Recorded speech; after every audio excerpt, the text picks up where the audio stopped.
بسم اللہ الرحمن الرحیم، نئی ویڈیو کے ساتھ حاضر ہوں۔ آج ویڈیو ایک بک کے اوپر ایک بک ریویو ہے جو میں آپ کو اپنے ناظرین کو دینا چاہتا ہوں۔ تو بک میرے ہاتھ میں ہے۔ بک کا نام لارنس آف عربیہ اور بغاوت عرب ہے، جس کے مصنف چراغ حسن حسرت صاحب ہیں۔ یہ بک تقریباً پاکستان بننے سے پہلے کی مصنف نے لکھی ہوئی ہے۔ بک کو میں نے پڑھا کیونکہ میں جاننا چاہتا تھا کہ جو بغاوت ہوئی تھی عرب میں، سلطنت جو خلافت کی سلطنت تھی جو ترکیہ کی، اس کے خلاف جو بغاوت ہوئی تھی اس کے اسباب کیا تھے۔ تو کافی دیر سے میں کسی اچھی کتاب کی تلاش میں تھا، تو آخر مجھے یہ ایک آن لائن بک ملی، اسے میں نے منگوا لیا پھر۔ تو 17 ابواب پر مشتمل یہ کتاب ہے، 190 پیجز ہیں اس کے۔ اس میں کافی تفصیل کے ساتھ بتایا گیا کہ ترکی سے بغاوت کے عربوں کے آخر اسباب کیا تھے، وجوہات کیا تھیں، اور اس کے علاوہ سلطنت برطانیہ نے اس وقت ان باغی عربوں کی کس طرح مدد کی۔ وہ کافی کچھ اس کتاب کے اندر آپ کو مل جائے گا۔ کتاب ایک دلچسپ ساتھی ہے میرے خیال میں، تو ہمیں پڑھتے رہنا چاہیے۔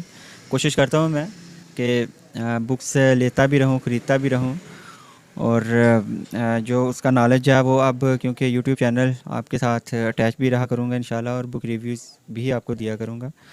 اس کتاب کے اندر ایک تو انسانی جو نفسیات ہیں ان کا بڑا سارا جو کردار ہے وہ بتایا گیا کہ آخر کیسے لالچ اور ہرس جو ہے وہ انسان کو اس کی اصل راہ سے، اصل مقاصد سے ہٹا دیتا ہے۔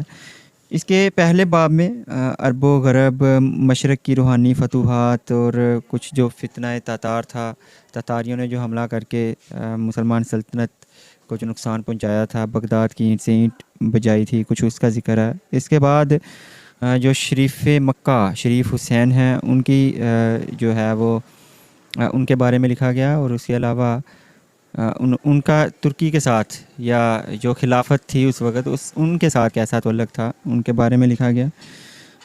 کچھ اس وقت کے افراد جو ہیں ان کے بارے میں لکھا گیا، کچھ جو تنظیمات ہیں اس وقت کی جو ایکٹیو تھیں ان کے بارے میں لکھا گیا۔ پھر اسباب ہیں وہ لکھے گئے ہیں۔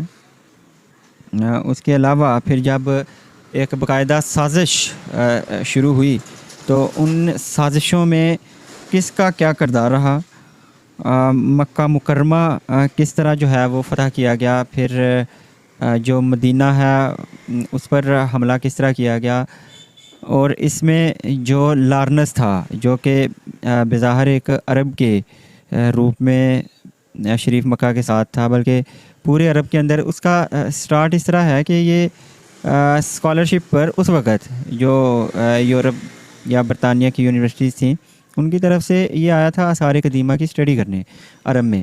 تو جب یہاں پہ رہا وہ کافی عرصہ، تو اس کے بعد اپنی اسٹڈی مکمل کر کے جب وہ واپس گیا تو آرمی کے اندر اس نے بھرتی ہونے کی کوشش کی، لیکن اسے جو ان کا خفیہ محکمہ تھا اس کے اندر انہوں نے جو ہے وہ جواب دی، اور اس کے ذریعے یہ کہا گیا اسے کہ آپ ایک جاسوس کے روپ میں عرب کے جو لوگ ہیں ان کے اندر جا بسیں گے، ادھر ہی رہیں گے۔ اور پھر اس کی جو سوانح حیات ہے وہ کوئی 2 کتابیں بھی لکھی اس نے، لارنس نے اپنے بارے میں کافی کچھ بتایا بھی ہے اس نے۔